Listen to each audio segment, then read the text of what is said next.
determinación que el gasto cardíaco es aproximadamente de 5 litros por minuto, por regla de 3 simple, veríamos que aproximadamente se transportan en la sangre 15 mililitros de oxígeno por minuto, ¿sí? Pero en reposo, el organismo requiere alrededor de 250 mililitros de oxígeno por minuto, es decir, con la cantidad de oxígeno disuelto en sangre no alcanza para satisfacer las demandas metabólicas del organismo aún en estado de reposo. Y ahí nace la idea de que en la sangre debe existir una sustancia que debe incrementar significativamente la capacidad de transporte del oxígeno, y como ustedes ya saben, esa sustancia viene a ser la hemoglobina, ¿sí? De más decirle que la hemoglobina es una proteína que va a estar constituida, ¿no es cierto?, por 4 cadenas polipeptídicas, alfa y beta, y que contienen un anillo de protoporfirina, que en su parte central contiene, ¿no es cierto?, este ion de hierro ferroso, que es el que va a captar, ¿no es cierto?, que viene a ser, ¿no es cierto?, el grupo E. O sea, este anillo de protoporfirina con su ion ferroso constituye el grupo E, que está presente en la hemoglobina y que es el que va a captar el oxígeno. Ahora, dice aquí que la estructura cuaternaria de la hemoglobina determina su capacidad de combinarse con los tejidos, ¿ya? Entonces, en la edad del tiempo vemos en la práctica, cuando otro grupo, no el grupo de hoy día, la estructura cuaternaria de una proteína está determinada por la disposición, ¿no es cierto?, que tiene sus cadenas polipeptídicas en el espacio. Ya realizarán la estructura primaria, la secuencia de aminoácidos, ¿no? Pero si nosotros vemos que la hemoglobina está constituida por 4 cadenas, la disposición de esas 4 cadenas en el espacio viene a ser su estructura cuaternaria. Y en la estructura cuaternaria la que determina su capacidad de combinarse con el oxígeno. Ahí hay un fe de ratas que dice tejidos, pero es el oxígeno. Entonces, hay una forma tensa de la hemoglobina que tiene poca afinidad por el oxígeno, y hay una forma relajada de la hemoglobina, ¿no es cierto?, que tiene mayor afinidad. Entonces, la explicación nace que cada molécula de hemoglobina tiene capacidad de fijar 4 átomos de oxígeno. Entonces, cuando yo tengo la forma tensa, que es la forma desoxigenada, vamos a asumir que las 4 cadenas se encuentran plegadas, ¿no es cierto? Pero basta que la primera molécula de oxígeno se agrupa al grupo hemo para que, por decirlo así, estas 4 cadenas se desplieguen, ofreciendo una mejor oportunidad a la segunda molécula de oxígeno. Según de la segunda molécula de oxígeno, entonces las 4 cadenas se despliegan más, facilitando la unión de la tercera molécula de oxígeno, y cuando se une la tercera hay un mayor desplegamiento, favoreciendo su afinidad. Ya a eso se refiere, ¿no es cierto?, que la estructura cuaternaria de la hemoglobina determina su capacidad de combinarse con el oxígeno, de una forma tensa y de una forma relajada. ¿Ya? Entonces, en resumen, podemos decir que la función de la hemoglobina es captar oxígeno hacia la sangre en la alveolo capilar y transportarla para liberarla a los tejidos. También cumple una función amortiguadora, como vamos a ver más tarde, que es el tamponamiento de hidrogeniones, y también participa en el transporte de CO2 como hemoglobina desoxigenada como compuestos carbónicos. ¿Preguntas hasta ahí? Sí, ¿no?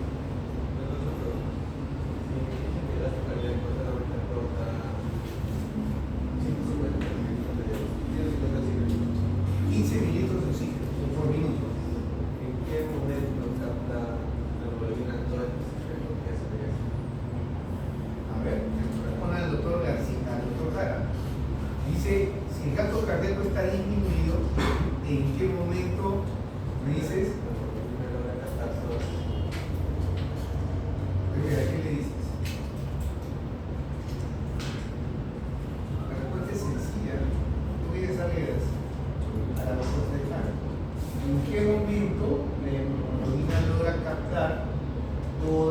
cierto?, el oxígeno, ¿no?, que debe transportar. ¿Qué pasa con los capilares pulmonares?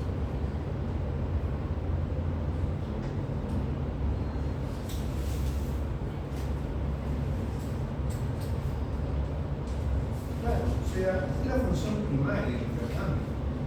O sea, cuando pasan por los capilares pulmonares, es donde la hemoglobina va a captar la mayor cantidad de oxígeno. O sea, lo que si no fuera por el hemoglobina, o sea, una cosa es el oxígeno disuelto en plasma y otra cosa es el oxígeno unido a la hemoglobina.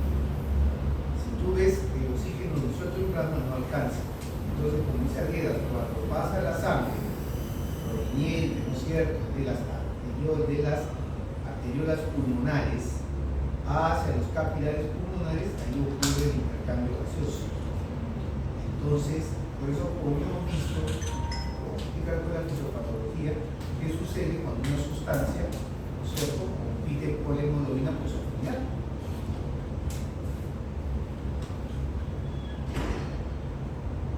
Sí. El eritrocito tiene solamente, eso lo vimos en la práctica, lo hemos dicho, tiene 0,5, o sea, el tiempo que demora el eritrocito con su hemoglobina en atravesar el capilar es de aproximadamente 0,7 segundos.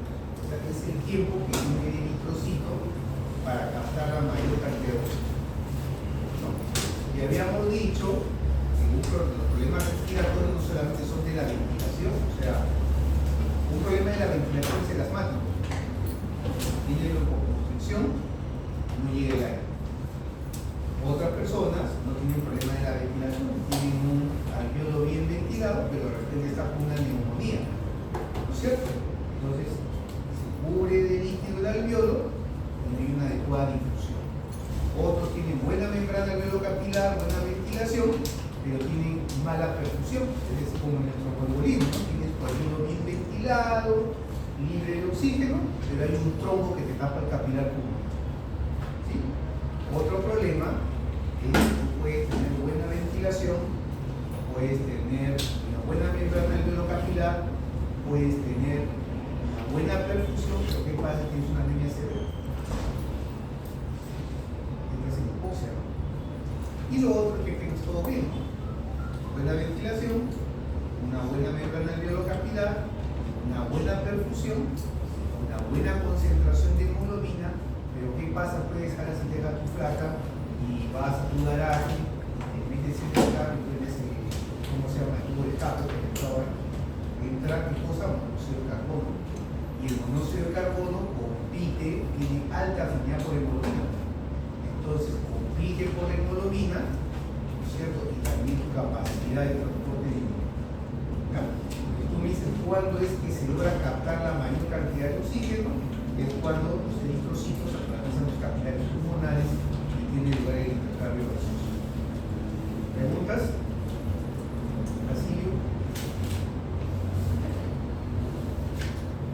Bien, entonces nosotros hablamos de una hemoglobina saturada cuando los 4 puntos están ocupados por el oxígeno, una hemoglobina parcialmente saturada, no todos los puntos están ocupados por el oxígeno, y se dice que si la hemoglobina se encuentra completamente saturada, cada gramo de hemoglobina puede transportar aproximadamente 1.34 mililitros de oxígeno. ¿Ya? Eso después lo van a revisar en la casa haciendo matemáticas. Entonces, partimos que cuando la hemoglobina está completamente saturada, 1 gramo de hemoglobina transporta 1.34 mililitros de oxígeno. Siempre todos los cálculos, como cuando vamos a ver la curva de afinidad oxígeno-hemoglobina, se hacen bajo condiciones fisiológicas, temperatura 37 grados, pH 7.3 y una concentración de hemoglobina de 15 gramos por litro, ¿no? O 15 gramos por 15 miligramos por decilitro. ¿Ya? Son esas las condiciones fisiológicas. Entonces, de acá podemos decir, ¿no es cierto?, que si la hemoglobina está completamente saturada y tenemos aproximadamente 150 gramos de hemoglobina por litro de sangre, 1 litro de sangre transporta aproximadamente 201 mililitros de oxígeno.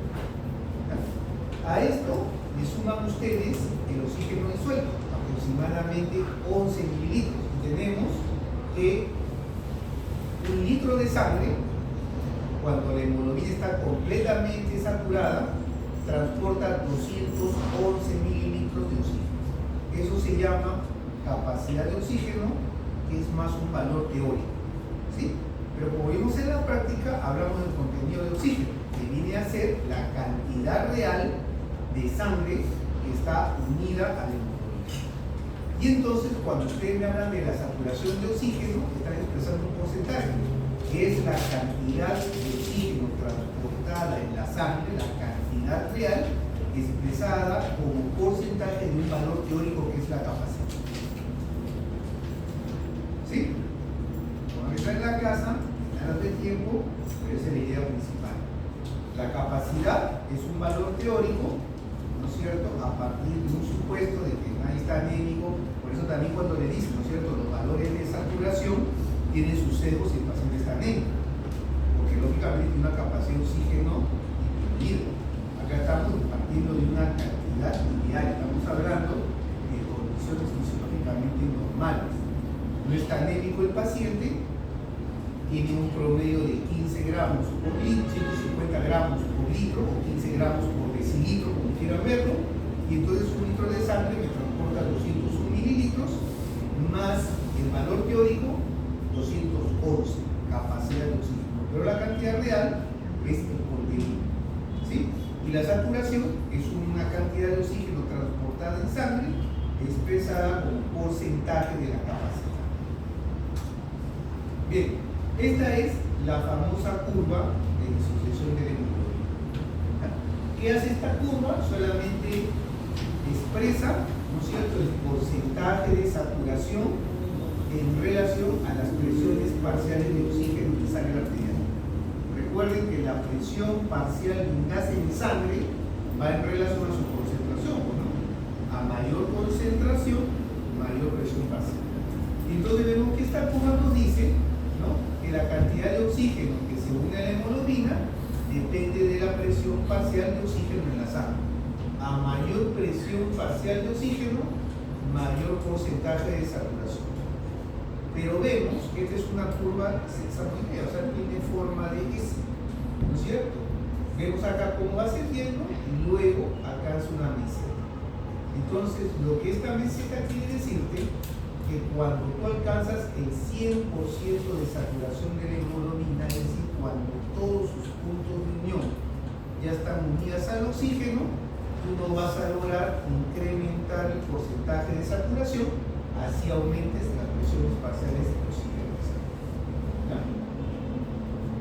Bien, ahora, esa curva de disociación, esa curva de hemoglobina, porcentaje de saturación, se realiza bajo condiciones fisiológicas: temperatura 37 grados, pH de 7.3 y una concentración de hemoglobina de 15, ¿no es cierto?, gramos por litro o 15 miligramos por decilitro.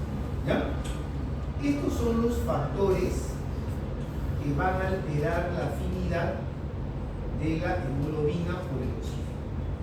1, temperatura; 2, pH; y 3, el fosfoglicerato.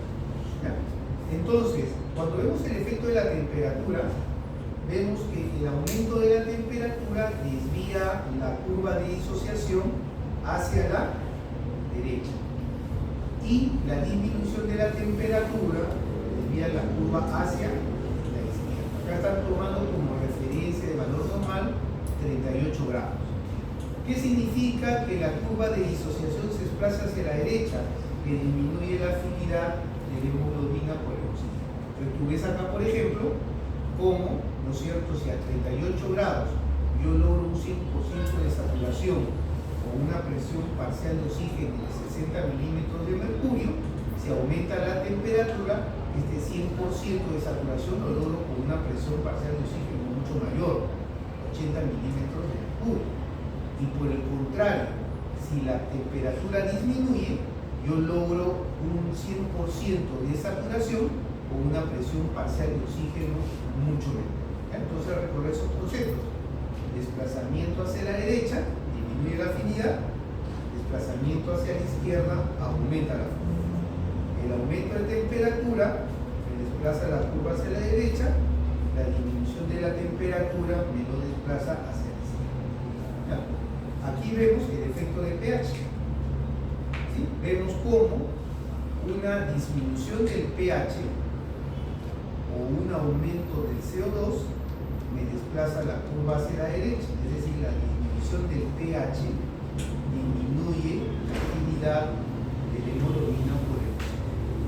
Y por el contrario, el aumento del pH me desplaza la curva hacia la izquierda, es decir, aumenta la afinidad de la hemoglobina por el oxígeno.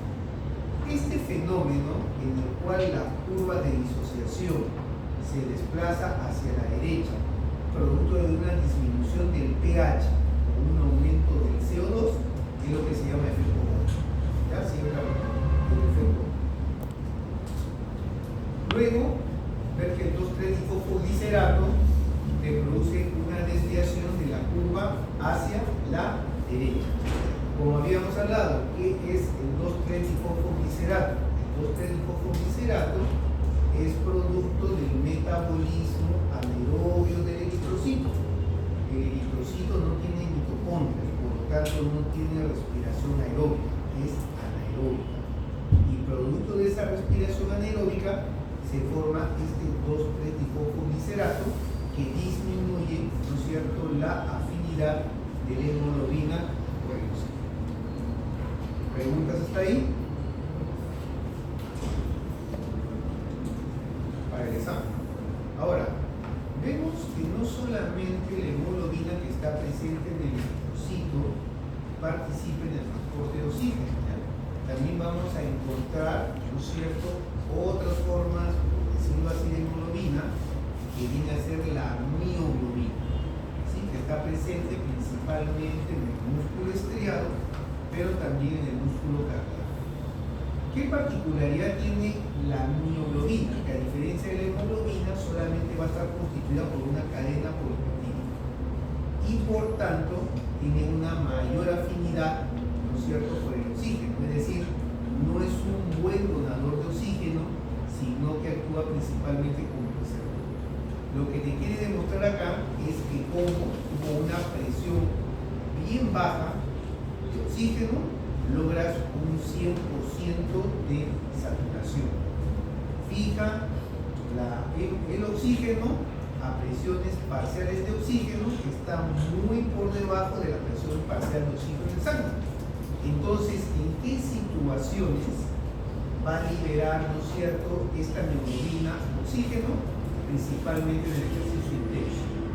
La contracción muscular sostenida disminuye el flujo sanguíneo en el músculo, una hipoxia, es decir, las presiones parciales de oxígeno bajan muy por debajo a lo que la mioglobina fija, y en estas circunstancias sí la mioglobina va a donar el oxígeno, es decir, en situaciones, por ejemplo, de hipoxia marcada. ¿Ya? Esto viene a ser el doble efecto Bohr. Esto lo vemos más en el embarazo, ¿no es cierto? Habíamos dicho que un desplazamiento del pH, la disminución del pH produce un desplazamiento de la curva hacia la derecha, ¿no? Entonces, acá sí tienen que recordar, ¿no es cierto?, que hay dos tipos de hemoglobina. Una hemoglobina del adulto y una hemoglobina fetal. ¿Sí? ¿Qué particularidad tiene la hemoglobina fetal? Que tiene 2 unidades alfa, pero no tiene 2 unidades beta, sino que tiene 2 unidades gamma. Lo vamos a ver más adelante. Pero la idea principal acá es que la circulación materna, ¿no es cierto?, se encuentra en relación a través de la unidad feto-placentaria con la circulación del feto. El feto básicamente actúa como un capilar pulmonar y la circulación materna como una alveola, ¿sí? Es decir, la madre es la que va a llevar oxígeno. ¿Sí? Entonces, pregunto, ¿qué va a pasar, ¿no es cierto?, cuando a nivel de la circulación feto-placentaria el feto va a ceder CO2. El feto actúa, o sea, lleva sangre venosa principalmente en ese momento, cargada de CO2. ¿Sí? ¿Qué va a pasar cuando este CO2, ¿no es cierto?, que tiene el feto, se va a difundir hacia el eritrocito materno? ¿Ah? Bien, ¿por qué disminuye el pH? Claro. ¿Por qué va a disminuir el pH en el eritrocito materno? Pero ¿cómo que explícame bien eso? O sea, ¿por qué el CO2 produce cambios en el pH?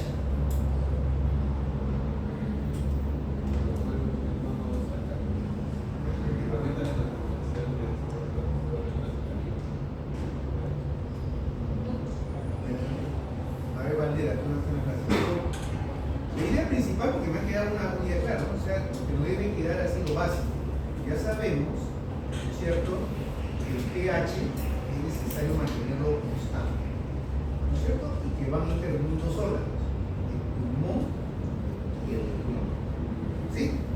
Y el pulmón va a tratar de mantener un pH constante manejando las concentraciones de CO2. ¿No es cierto? Si aumenta el CO2, hiperventilo. Si disminuye el CO2, hipoventilo. Y las concentraciones, el riñón va a tratar de manejar el pH manejando las concentraciones de bicarbonato. ¿Sí? Aumentando su reabsorción de información o aumentando su eliminación. Ahora, ¿cómo interviene cómo las concentraciones de CO2 te hacen variar el pH? Es muy claro lo mismo. Castro, a ver, estamos hablando acá de feto madre. Valdera, Acevedo, Arguedas. ¿Ah? Lo que nunca se deben olvidar cuando vean la parte renal, cuando vean la parte respiratoria, es en esa ecuación. El CO2 va a interaccionar con el agua para formar ácido carbónico, como quiere Valdera. Y el ácido carbónico se va a disociar en hidrógeno y hidrocarbonato. ¿Sí? Y estas ecuaciones siempre están en equilibrio. O sea, lo que debes pensar es, si aumenta uno, aumenta el otro. Si disminuye uno, disminuye el otro. ¿Sí? Entonces, lógicamente, si en un primer momento el CO2 se difunde más rápido que el oxígeno, este CO2 de los eritrocitos del feto pasan a la de la mamá y el pH dentro del eritrocito materno se hace más ácido. Y ahí ocurre el efecto Bohr, ¿no es cierto? Disminuye la afinidad de la hemoglobina materna por el oxígeno y es más fácil que lo suelte para que se difunda hacia el eritrocito fetal, ¿no es cierto? Y sea conducido a la persona. ¿Ya? A eso se refiere el doble efecto Bohr. Bien, ¿preguntas hasta ahí? Ahora, van a leer también, aparte de esto, el eritrocito fetal tiene más afinidad por el oxígeno, ¿sí? La hemoglobina fetal tiene más afinidad por el oxígeno que la hemoglobina del adulto. ¿Alguien tiene por qué es eso? Bueno, caso. Una, la prueba de tu tiene su carga de oxígeno.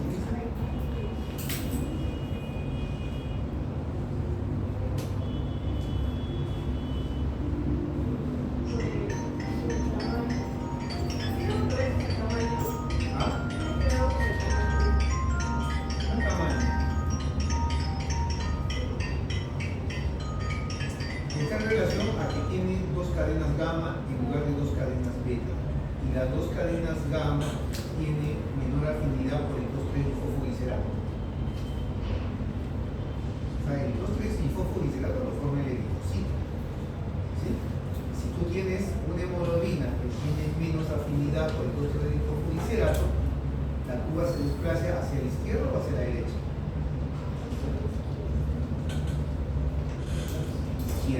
Aumenta la afinidad. Es por eso, porque las cadenas gamma de la hemoglobina fetal tienen menos afinidad por el 2,3-fosfolicerato y ustedes desplazan la curva hacia el lado izquierdo, tiene mayor afinidad.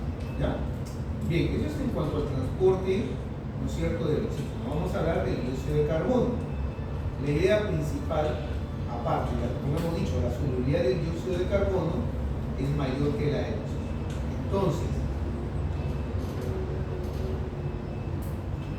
el dióxido de carbono también tiene que ser transformado o unirse a determinadas sustancias para aumentar su capacidad de transferir. ¿Ya? Lo hacen en tres formas: en menor grado disuelto, aproximadamente un 10%, formando compuesto carbamino con proteínas plasmáticas, principalmente hemoglobina, la desoximoglobina, que son los compuestos carbamino, y su hidratación amortiguado con hidrogeniones formando bicarbonato, que es el 60%, 10%, 30%, 60%. Es decir, el dióxido de carbono viaja principalmente en forma de bicarbonato. Entonces dice que la interacción del dióxido de carbono con la hemoglobina es rápida, no está implicada ninguna enzima. La hemoglobina liga CO2 en su forma desoxigenada. Eso, como vamos a ver más adelante, se llama efecto Haaland, es decir, la hemoglobina desoxigenada tiene mayor afinidad por el dióxido de carbono. ¿Ya? Y alrededor del 30% del CO2 se transporta en forma de carbamino, es decir, unido a proteínas. Acá te explica cómo ocurre, ¿no? El CO2 ingresa hacia el eritrocito, ocurre esta ecuación que hemos mencionado, que es catalizada por la anhidrasa carbónica, se forma este ácido carbónico, y este ácido carbónico se disocia en hidrogeniones y bicarbonatos. ¿Sí? El bicarbonato es amortiguado por la hemoglobina en su forma desoxigenada, ¿no es cierto?, con un efecto tampón, y este bicarbonato es intercambiado hacia el plasma en forma de cloruro. O sea, esta viene a ser la principal forma de transporte del dióxido de carbono. ¿Ya? El efecto Haaland se refiere a que la hemoglobina reducida tiene mayor afinidad por el dióxido de carbono que la oxihemoglobina. Y eso es importante desde el punto de vista fisiológico, ¿no?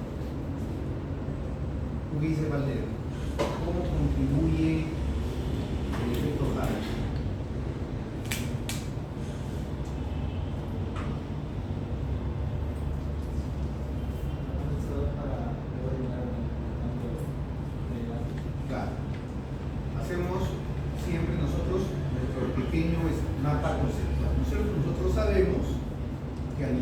Alvéolos, ¿sí?, la composición del aire alveolar es constante, ¿no es cierto? Siempre tengo que mantener un gradiente de oxígeno que me permita que el oxígeno se difunda hacia los capilares, y siempre debo mantener un gradiente que haga que el dióxido de carbono pase de los capilares a los alvéolos. Hasta ahí va. ¿Sí? Cuando viene, comenzamos y viene tu eritrocito cargado de dióxido de carbono hacia los alvéolos por gradiente, ¿sí?, el CO2 se va a difundir hacia los alvéolos. ¿Sí? Y entonces esta hemoglobina, que pierde el dióxido de carbono, aumenta su afinidad por el oxígeno. Sale cargado de oxígeno y se dirige hacia los tejidos. ¿Sí? ¿Qué pasa a nivel de los tejidos? El eritrocito cargado suelta el oxígeno, ¿no es cierto? Y esta hemoglobina desoxigenada tiene mayor afinidad del dióxido de carbono que se ha formado en los tejidos. Capta, lleva nuevamente a través de la circulación venosa hacia los capilares para favorecer el intercambio gaseoso. O sea, esta importancia radica principalmente a nivel de los tejidos periféricos. Una vez que la hemoglobina libera el oxígeno hacia los tejidos, esta hemoglobina desoxigenada o reducida tiene mayor afinidad por el dióxido de carbono. Es decir, capta el dióxido de carbono de los tejidos para llevarlo hacia los capilares pulmonares y favorecer su eliminación. ¿Ya? Acuérdense siempre, efecto Bohr, efecto Haaland. ¿Ya? Esto no creo que tenga mucha utilidad, tampoco. Y vamos a hablar entonces del equilibrio ácido-base y transporte de gas, y vamos a hablar de los amortiguadores. ¿Alguien sabe lo que es un amortiguador buffer? ¿Un tampón qué es? A ver. ¿Ah?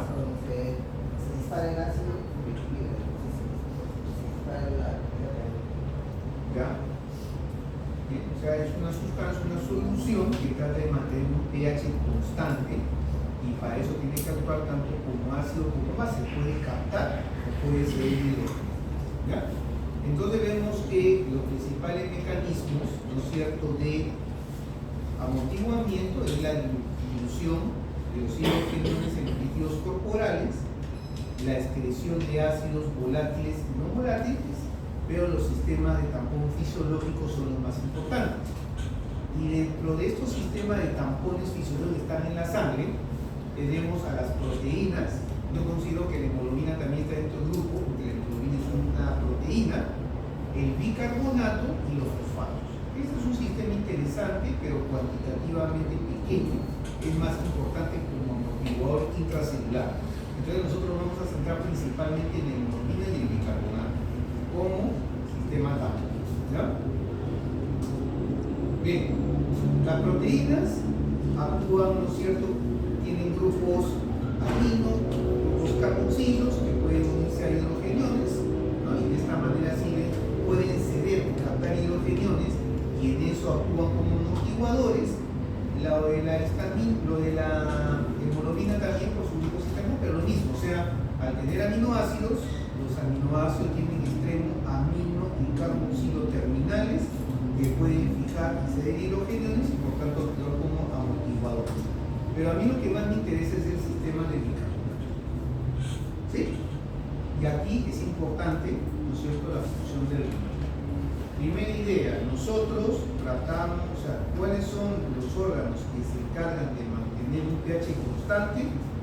Pulmón, controlando las concentraciones de CO2, y el riñón, controlando las concentraciones de bicarbonato. Es decir, elimino bicarbonato o reabsorbo más bicarbonato.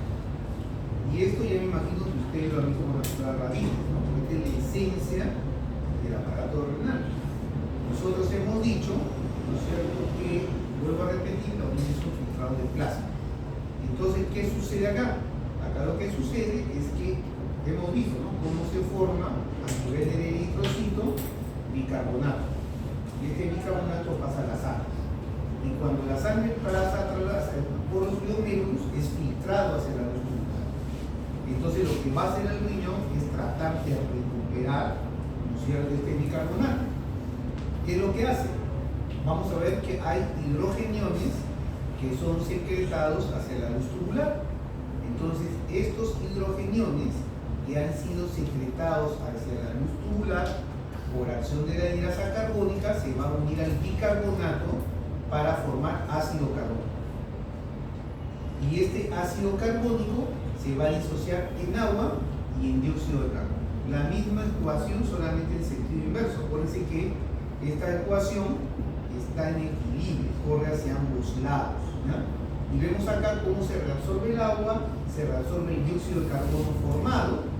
A nivel de la célula tubular, este dióxido de carbono interacciona con el agua por acción de la hidrasa carbónica para formar ácido carbónico. Este ácido carbónico se disocia en bicarbonato que pasa nuevamente a la sangre y los hidrogeniones que son nuevamente secretados a la luz tubular para favorecer la nueva reabsorción de bicarbonato. ¿Sí? Así es como el riñón regula la absorción o regula la eliminación de bicarbonato, ¿no?, en su afán de mantener un pH constante. ¿Ya? Cuando vean, la idea que se van a llevar a fisiopatología es, ¿sí?, que cuando hay un trastorno respiratorio que altera el pH, el mecanismo de compensación es renal. ¿Sí? Y cuando es un trastorno renal que produce la alteración de pH, el mecanismo es compensatorio, es la respiración. Por ejemplo, es diabetes. El paciente, como hemos visto, hace cetoacidosis diabética, ¿no es cierto? Pierde bicarbonato. ¿Sí? El mecanismo de compensación de la acidosis metabólica es, ¿cuál crees que sería un mecanismo de compensación ante una acidosis metabólica? Hay una respiración que es la de Kussmaul, ¿no? Que es típica de la acidosis. ¿Ah? ¿Cómo el pulmón va a tratar de compensar esta acidosis metabólica producto de la disminución del bicarbonato? ¿Y para qué va a hiperventilar? Así es, disminuir la producción de hidrógeno. ¿Ya? Entonces siempre, si el trastorno primario es respiratorio, la compensación va a ser renal. Y si el trastorno primario es renal, la compensación va a ser respiratoria. ¿Ya? ¿Preguntas hasta ahí? Bien, ahora, esto lo vamos a ver más en la práctica y vamos a hablar de los trastornos de las alteraciones ácido-básicas, ¿no es cierto? Y vamos a ver que tenemos una acidosis metabólica, una alcalosis metabólica, una acidosis respiratoria y una alcalosis respiratoria. ¿Sí? Vemos acá que en la acidosis metabólica el pH va a estar disminuido, ¿sí? El bicarbonato va a estar disminuido y el dióxido de carbono va a estar disminuido. En la alcalosis metabólica, un pH aumentado, el bicarbonato va a estar aumentado y el CO2 va a estar aumentado. La acidosis respiratoria, pH disminuido, CO2 aumentado y bicarbonato aumentado, y en la alcalosis respiratoria todo lo contrario. Difícil de memorizar. Y que hay una compensación y hay una corrección. Yo creo que más que memoria, el tema es razonar, ¿no es cierto?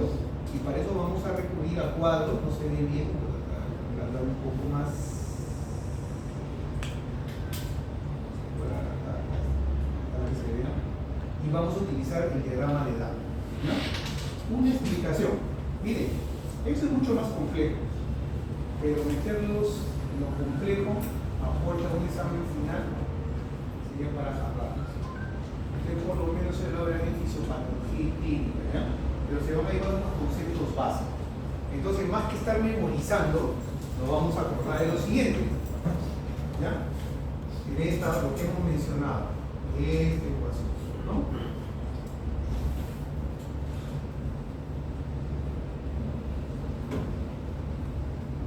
Nunca debes olvidar. ¿Por qué?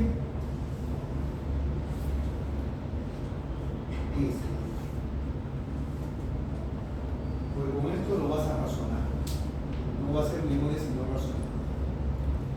En una acidosis respiratoria, a ver, Vargas, si me entiendes, el problema primario es respiratorio o renal en la acidosis respiratoria.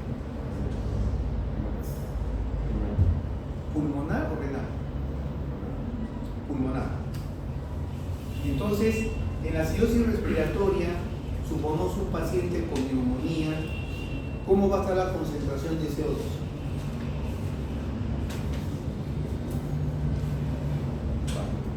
Bajo. ¿Tú qué dices, García? En una acidosis respiratoria, ¿cómo van a estar los niveles de CO2? Altos.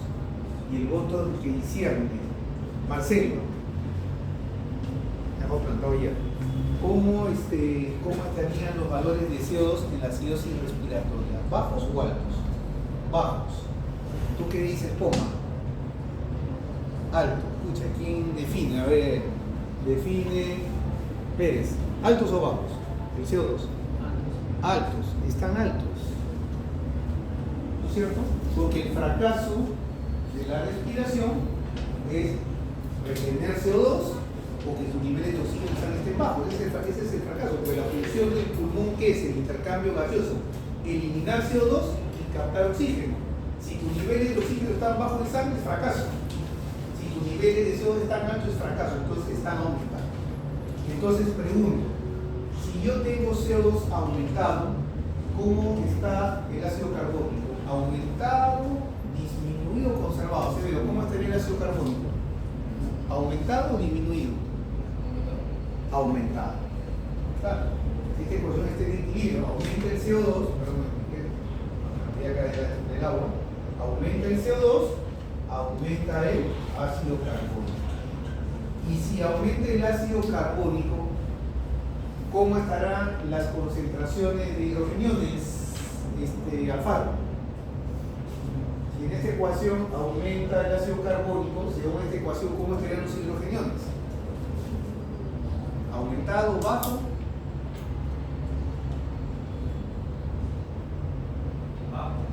Bajo. ¿Tú qué dices, Luis? Aumentado.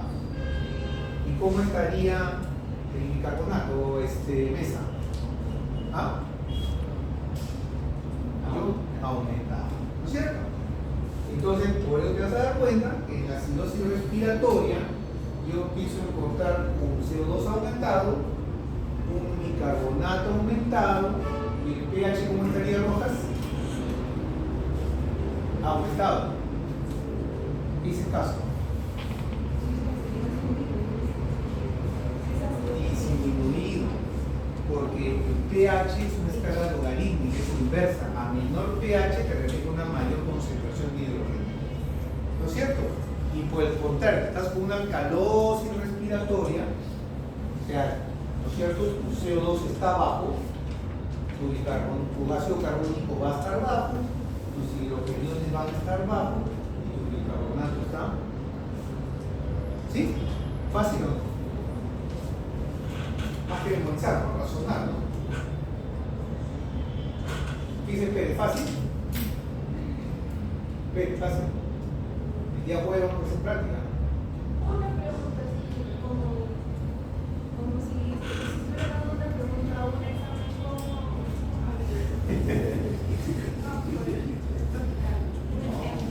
El día de la práctica lo vamos a ver. Hasta ahí, claro, ¿no es cierto? Para no entrar, ya entonces tú ya más o menos vas a deducir con esto cómo sería una acidosis metabólica, ¿no es cierto? Porque en las acidosis, los problemas metabólicos, el problema primario, que es el riñón, en tanto el problema primario va a ser la concentración de bicarbonato, ¿sí? Y en los problemas respiratorios, el problema primario es el CO2. Acordar siempre eso, que es lo principal que deben recordar. Lo vamos a ver en la práctica. 2. Habíamos hablado, ¿no es cierto?, de que los trastornos ácido-base pueden ser compensados, pueden ser corregidos, ¿no es cierto? Esto es lo que hemos hablado, ¿sí?, de una acidosis respiratoria no compensada. Ustedes van a ver pH disminuido, con CO2 aumentado y bicarbonato aumentado. ¿Ya? Acá, este es el diagrama de Daber. Parece complejo, pero es la mejor manera de entender. Entonces, te pone tres variables, ¿no es cierto? Una, la concentración de bicarbonato. Otra variable viene a ser el pH, lo que te muestra la gasometría arterial. Y la otra viene a ser la presión parcial de CO2. Y entonces, acá estamos considerando como normal un pH de 7.4, ¿sí? Consideramos como normal un bicarbonato aproximadamente de 25 y una presión parcial de CO2 de 40. Entonces, mira, esta es la curva de normalidad, presión normal 40, en intersección con la concentración normal de bicarbonato, que es de 25, o un pH de 7.4. O sea, A es lo normal. ¿Se entiende? Ahora, el paciente va a entrar en una acidosis respiratoria. ¿Sí? Vargas, ¿cómo está el CO2 en la acidosis respiratoria? ¿Aumentado o disminuido? Aumentado. Entonces, nos vamos a la curva de la presión parcial de CO2 en 60. ¿Sí? Entonces, miren lo que ocurre, ¿no es cierto?, cuando la presión parcial de CO2 está en 60. Como hemos visto, ¿no es cierto?, esa sería la letra B. Miren, 60, ¿no es cierto? Aumentó la presión parcial de CO2. ¿El bicarbonato tiende a aumentar en la acidosis respiratoria? Sí, aumentó de 25, se pasó a 28. ¿Sí? ¿Y el pH, García, tiende a descender en la acidosis respiratoria? ¿Baja el pH? Sí, bajó, ¿no es cierto? B está casi, ¿no es cierto?, en 7.2. La típica acidosis respiratoria no compensado. Pero miren, si nos vamos de la misma curva, presión parcial de CO2 en 60, sin embargo, el aumento de bicarbonato no está en 28, sino que ha subido casi al 40. ¿Sí? O sea, tengo CO2 aumentado, tengo bicarbonato aumentado, pero tengo un pH normal. Esta es una acidosis respiratoria compensada. ¿Sí? O sea, tengo elevados los valores en CO2, tengo elevados los valores de bicarbonato en prima, iría a una acidosis respiratoria, pero veo el pH normal, una acidosis respiratoria compensada, ¿no? Y si después este paciente sigue evolucionando favorablemente, tenía su acidosis respiratoria, pero tú ves pH normal, CO2 normal, bicarbonato normal, es una acidosis respiratoria corregida. Cuando normaliza los valores, se llama corregido. Cuando los valores están alterados, pero que logra normalizar el pH, es compensado. ¿Preguntas hasta ahí? Así que vamos a hacer el examen, ¿no? ¿Está compensado, no compensado? Ya cuando lleven fisiopatología, cuando lleven clínica, se va a complicar más, pero por lo menos quiero que se dice lo más básico. ¿Preguntas? Bien.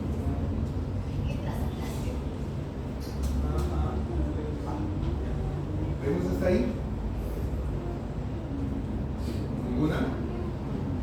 Acá solamente recuerda cuáles son los mecanismos de compensación, lo que dije, en la acidosis respiratoria, la compensación es renal, aumenta la reabsorción y producción de bicarbonato.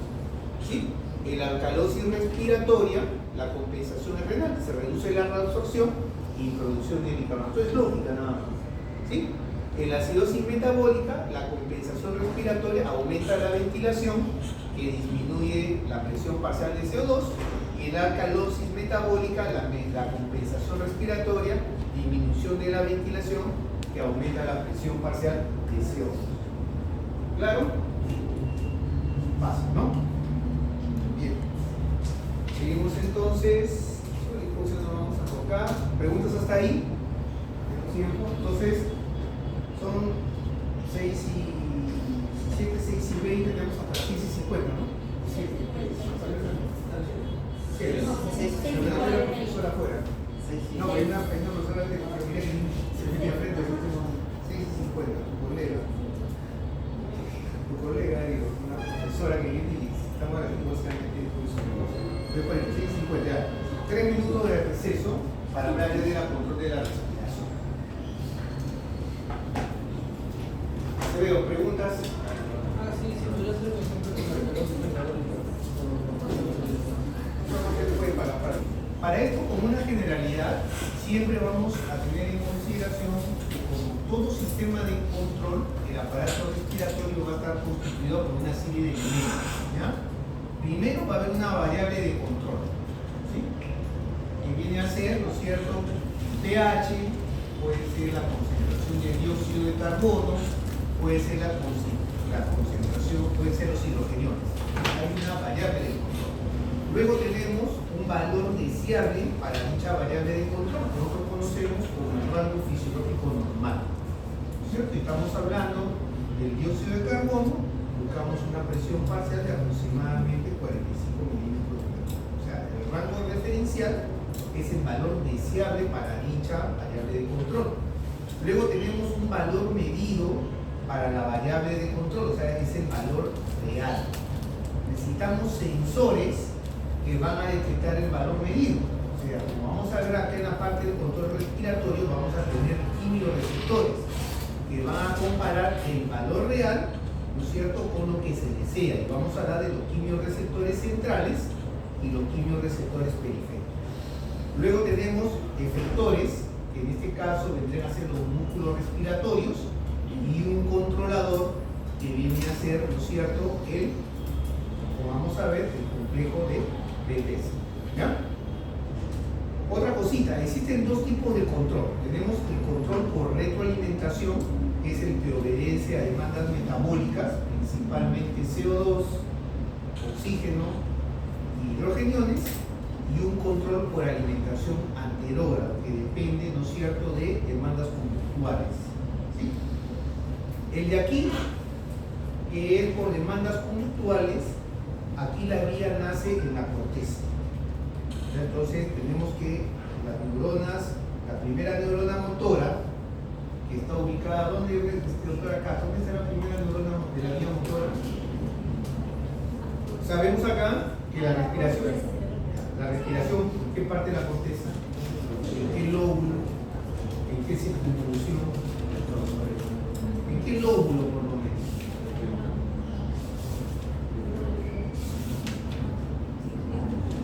Acá la nueva mesa, parece mucho de frío. ¿En qué lóbulo? Deme el lóbulo nada más. ¿Dónde está la corteza motora? ¿En qué lóbulo está?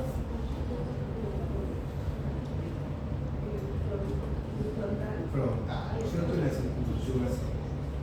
Porque la respiración puede ser voluntaria, puede ser involuntaria, ¿no es cierto? O no altera. ¿Sí? Puede ser voluntaria. ¿Y cuál se impone aquí? ¿La involuntaria a la voluntaria o la voluntaria a la involuntaria? ¿Ya? Tú digas, ¿sí? A ver, deja de respirar. La voluntaria se impone a la involuntaria. Deja respirar. Deja. ¿Y esto es por qué? Porque habíamos hablado de la vía córtico-espinal, ¿no es cierto? La principal vía motora. ¿Sí? Entonces, como dijo la doctora, las neuronas, la primera neurona motora de la vía respiratoria, es decir, la que se va hacia los intercostales externos y al diafragma, nacen de la corteza, pero evaden el centro respiratorio del bulbo para ir directo hacia las neuronas motoras de la región cervical, que dan una inervación al diafragma en los intercostales externos. Esa es la vía voluntaria, la vía ¿no? Que no la vamos a tocar. ¿No? O sea, eso te prepara a ti a anteponerte a los cambios de la respiración, supongamos si vas a cantar a soprano. ¿No? Esos cambios de la respiración son porque hay un control voluntario, pero lo que nos interesa es el control por retroalimentación, ¿sí? El que depende, el involuntario, que depende de las demandas metabólicas y que está regulada principalmente por las concentraciones de CO2, oxígeno y hidrógeno. ¿Ya? Entonces, el centro respiratorio, el control de la respiración, nace en este complejo de Pratt-Weisinger que está a nivel del tronco encefálico. ¿Qué son? Son neuronas de tipo marcapaso, es decir, son neuronas que descargan en forma activa. Entonces, ¿cuál es la frecuencia respiratoria normal, Sofía? A un enfermero. ¿Cuál es la frecuencia respiratoria normal? Depende del grupo etario. Si es adulto, de 12 a 16 o 18. Perfecto. Ya, de 12 a 16, ¿no? Entonces, de ahí tenemos la idea de que la frecuencia de descarga de estas células de tipo marcapaso del complejo de Pratt-Weisinger es de 12 a 16 por minuto, que corresponde a tus respiraciones por minuto. ¿Sí? Ahora, estas neuronas del complejo de Pratt-Weisinger van a estar influenciadas, ¿no es cierto?, por neuronas continuas, es decir, ubicadas en el puente de Valorio o protuberancia anular, ¿no es cierto?, y por influencias vagales, decimos paracraniano. Lo que te dice acá es que a nivel del tronco encefálico, y ustedes lo van a profundizar en la práctica, están los núcleos parabraquiales de Poliker, que constituyen el centro neuromotáxico. Y este centro neuromotáxico ejerce influencia sobre las células marcapaso Pratt-Weisinger y parecen participar en los cambios que hay entre la inspiración y la expiración. ¿Sí? O sea, que en el complejo de Pratt-Weisinger se activen neuronas de tipo inspiratorio y expiratorio, que está regulado por el centro neuromotáxico, que está a nivel de la protuberancia anular. ¿Ya? Y también vamos a ver que este complejo respiratorio recibe influencias vagales. ¿Cuál es el otro nombre del nervio vago? Neumogástrico. ¿Ya? Entonces, va a haber fibras vagales, ¿sí?, que salen de los pulmones y son sensibles al estiramiento. Entonces dice acá que el estiramiento de los pulmones durante la inspiración inhibe la descarga inspiratoria. ¿Sí? O sea, cuando tus pulmones se distienden, hay receptores de estiramiento que a través del nervio neumogástrico se dirigen hacia el centro respiratorio, complejo de Krebs-Bessinger, y hacen cesar el esfuerzo inspiratorio, ¿no? O sea, cuando ya están suficientemente inspirados, ¿para qué van a seguir inspirando más? ¿Sí? Entonces vemos acá como el complejo de Krebs-Bessinger, si bien tiene una descarga rítmica, el patrón de descarga es influenciado a través del centro neumogástrico y a través del nervio vago por fibras que provienen del pulmón. ¿Sí? Bien. Luego vemos acá entonces que la respiración involuntaria tiene un control químico y tiene un control no químico. ¿Sí? El control químico depende principalmente, ¿no es cierto?, de los niveles de dióxido de carbono mediante la concentración de hidrogeniones en el líquido cefalorraquídeo y líquido intersticial cerebral, ¿no es cierto?, y del oxígeno y de los hidrogeniones mediante los cuerpos carotídeos y aórticos. Y también hay un sistema de control no químico, ¿no es cierto?, por fibras vagales de receptores, principalmente de estiramiento de las vías respiratorias, información que llega desde la protuberancia, el hipotálamo y el sistema límbico, que por eso cuando estás muy emocionado, ¿no es cierto?, ahí puede aumentar tu patrón ventilatorio, ¿sí? Aferentes propioceptores, les pregunto. Soto, ¿qué propioceptores conoces? Perfecto. Así es. ¿No es cierto? Entonces vemos cómo información de articulaciones en el músculo también puede modificar el patrón ventilatorio y también recibe aferencia de varios receptores arteriales, auriculares, ventriculares. O sea, hay un control químico y un control no químico, pero el más importante es este, y este es el que vamos a hacer, ¿ya? Y la idea principal es que la concentración de CO2 va a estar detectado por quimioreceptores que están a nivel del bulbo raquídeo y las concentraciones de oxígeno y hidrogeniones mediante quimioreceptores que están en los cuerpos carotídeos y aórticos. Vamos a empezar hablando, ¿no es cierto?, de los cuerpos carotídeos y aórticos, ¿ya?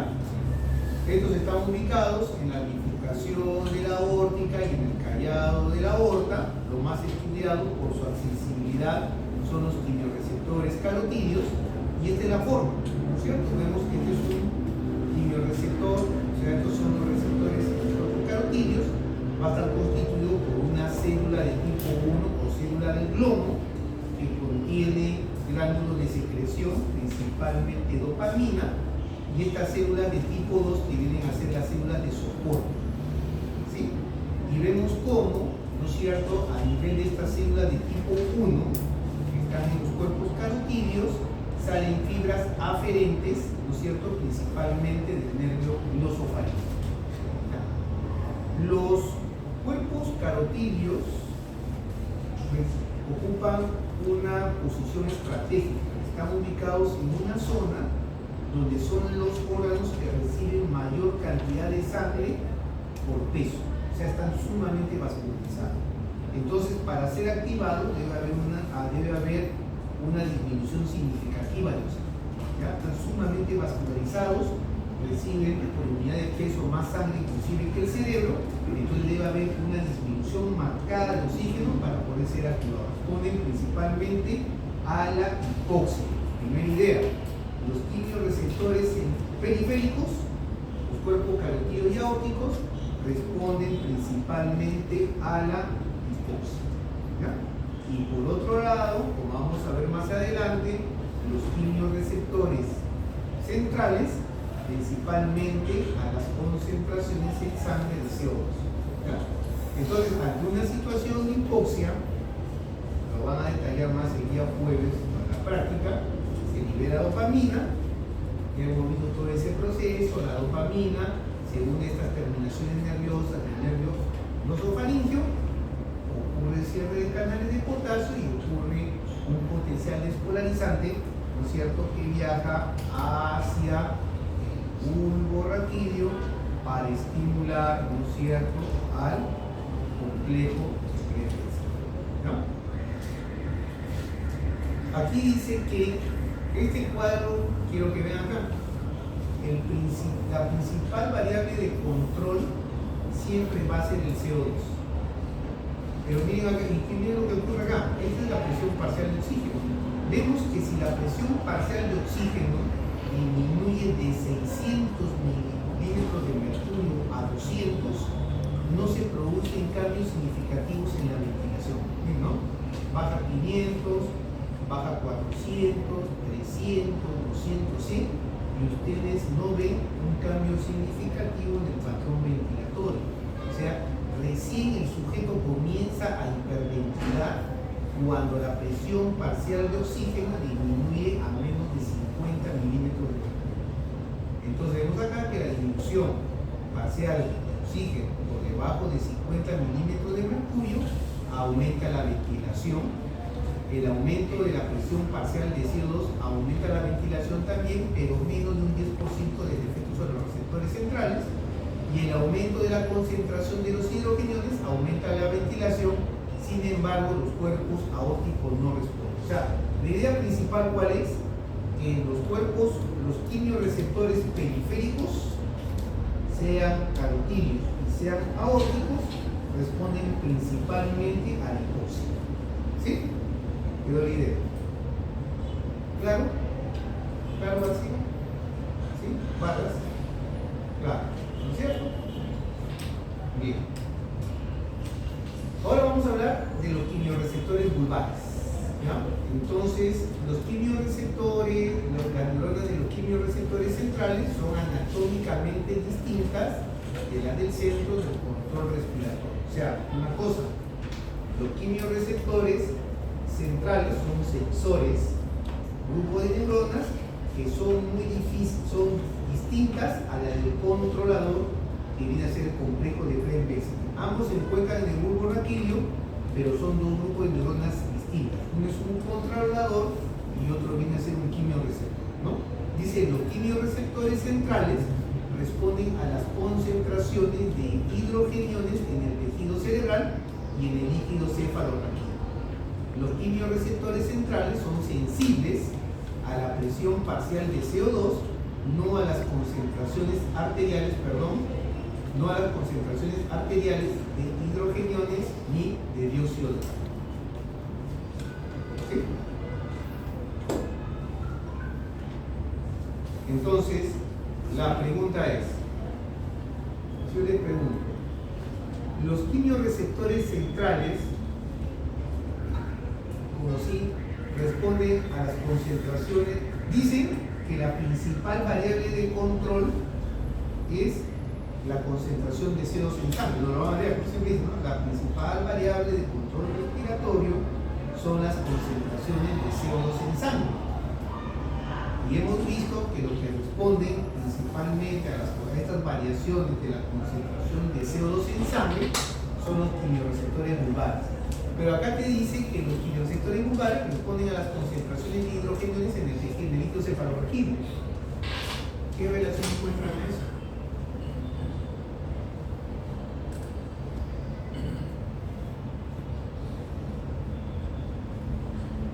¿Alguna explicación lógica? O sea, te digo, si tú agarras un animalito cuando hacen el experimento, que hacen las disecciones, ¿no es cierto?, y llegan a los quimiorreceptores centrales, claro, la primera idea es, dicen, no, responden a los cambios del CO2 en sangre, mucho más rápido. O sea, si el CO2 aumenta en la sangre, yo veo que estos quimiorreceptores aumentan su patrón ventilatorio. ¿Sí? Eso es lo que se ve. Por eso la ciencia, una cosa, cuando ustedes llevan filosofía, van a ver que una cosa es la ignorancia, una cosa es la opinión, una cosa es la ciencia. La ignorancia es no saber. ¿Sí? La opinión es un juicio correcto que tú te das de lo que observas. Pero los sentidos engañan y la ciencia es la forma más elaborada de conocimiento. Entonces la primera observación fue, claro, mira, aumenta la concentración de CO2 en sangre y el animalito comienza a hiperventilar. Pero cuando hacen el experimento, y ponen directamente dióxido de carbono en el líquido cefalorraquídeo con la intención de estimular a los quimioreceptores centrales, el animalito no hiperventila.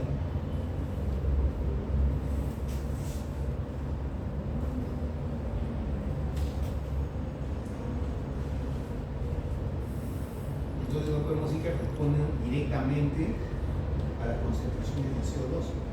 Lo que pasa es la misma ecuación, ¿ya?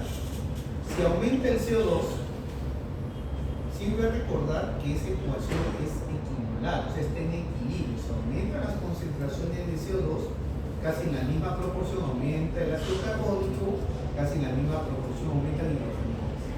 ¿Sí? Estamos ahí. El tema es que ante ese aumento en la sangre, o sea, en otras palabras, si aumenta el CO2, podemos asumir que casi en la misma cantidad han aumentado los hidrogeniones en sangre. El problema es que los hidrogeniones se tardan mucho tiempo en atravesar la barrera hematoencefálica. Lo hace más rápido el CO2. ¿Sí? Entonces, el CO2 es el que más rápido atraviesa la barrera hematoencefálica y es el que más rápido alcanza el equilibrio de líquido cefalorraquídeo. O sea, ante ese aumento de CO2 en sangre que te ha llevado a aumento en hidrogeniones, lo primero que va a aumentar en el líquido cefalorraquídeo es el CO2. ¿Sí? ¿Y qué ocurre en el líquido cefalorraquídeo cuando aumenta el CO2? Barbas, a ver, dime, ¿qué ocurriría?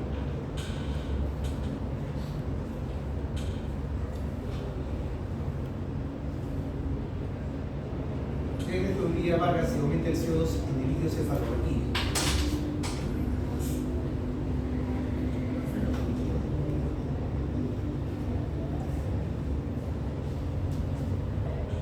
Alfaro, ¿qué ocurriría? ¿Qué estás googleando ahí? A ver, dime, ¿qué te dice el Google?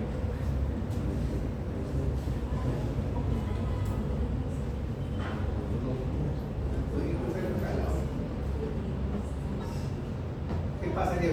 Pero solamente lo tenemos hasta ahora, una repetitiva. Si no entiendo, lo repito lo que están necesitando con el Google y te vas a quedar. ¿Qué pasa?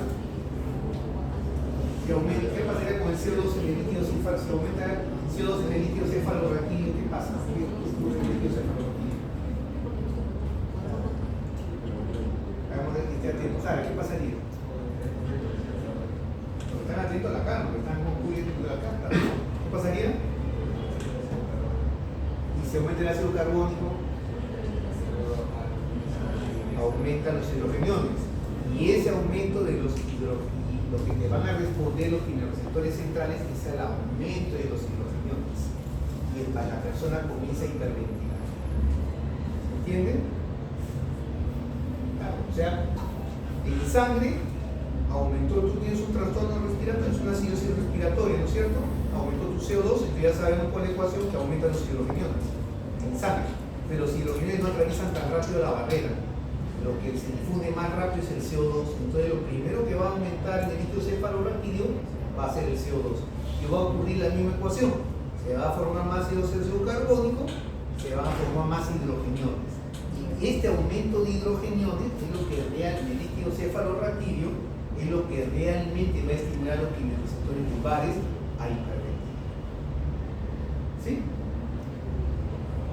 Igual va a tardar. O sea, va a tardar llegando al punto raquídeo, va a tardar o sea, identificar los hidrogeniones. Pero yo lo hacen muy lentamente, claro, por eso digo, o sea, la capacidad del dióxido de carbono que difunde rápidamente a través de las membranas. Entonces, si tú tienes un aumento, el primero que se va a difundir hacia el líquido va a ser el CO2, y el primero que va a aumentar en el líquido cefalorraquídeo va a ser el CO2. Claro. Y ahí va a interaccionar con agua, entonces es agua, ¿no? Y se va a formar ácido carbónico y van a aumentar los hidrogeniones. Así es como van a aumentar los hidrogeniones en el líquido cefalorraquídeo. Y son estos hidrogeniones directamente, no el CO2, el que va a estimular los quimioreceptores centrales, ¿no? Y tu respuesta va a ser hiperventilar, ¿no? Para bajar los niveles de CO2 en sangre. Otro concepto que deben tener siempre en claro. Uno, que las elevaciones de hidrogeniones en el líquido cefalorraquídeo, o sea, si está en equilibrio, en un momento la elevación de concentración de hidrogeniones en sangre va a ser casi igual al líquido cefalorraquídeo. Sin embargo, el aumento de concentraciones de hidrogeniones en el líquido cefalorraquídeo tiene más impacto en el pH que en la sangre. Es decir, a igual concentración de hidrogeniones, en el líquido cefalorraquídeo el pH va a bajar más. ¿Por qué creen?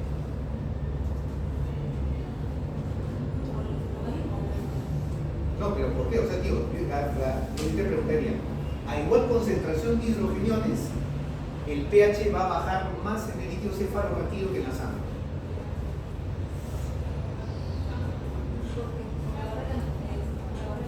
No.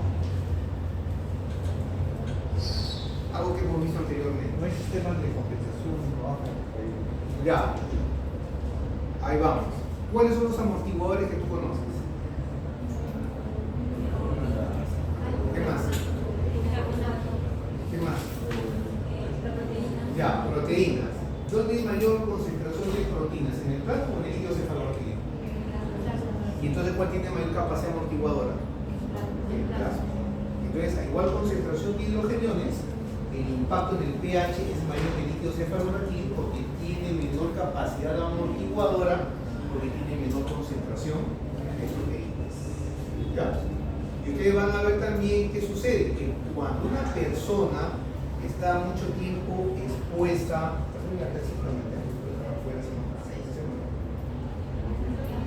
¿Ah? Entonces, cuando una persona está muy expuesta a unas concentraciones altas de CO2, ¿sí? Prácticamente hay una desensibilización de los quimioreceptores centrales. Se desensibilizan a la acción del CO2. Y eso lo van a ver cuando hablamos de insuficiencia respiratoria. Generalmente hay una insuficiencia respiratoria hipoxémica y hay una intercámica, son dos tipos. Eso vamos a ver en la práctica. Lean, para explicarles eso, van a leer qué ocurre, como por ejemplo una persona con EPOC que está sometida a concentración, de forma crónica, a concentraciones elevadas de CO2. ¿Sí? Vamos a la primera idea para explicar la práctica. Ya hay una desensibilización de los quimioreceptores centrales. Entonces, cuando usted ve una insuficiencia respiratoria, que se define como tú tomas tu gasometría, encuentras una presión parcial de oxígeno menos de 60, tú dices, es una insuficiencia respiratoria. Si está con el CO2 normal, tú dices, es una insuficiencia respiratoria tipo 1, hipoxémica. Pero si tiene aparte CO2 alto, es hipercámico. Y acá viene la pregunta para el día jueves. En época del COVID, el protocolo nos decía, el paciente tiene insuficiencia respiratoria, ya, dale oxigenoterapia y llévale la saturación a 95-100%. Pero si era una insuficiencia respiratoria de tipo 2, decía aguanta, dale oxígeno, pero mantiene el 88-90, no le des. Pregunta. ¿Qué es una integración de todo? Pues es paisano mejor. ¿Y qué balance obtuvo? ¿En serio? Bien, vamos a dejar ahí.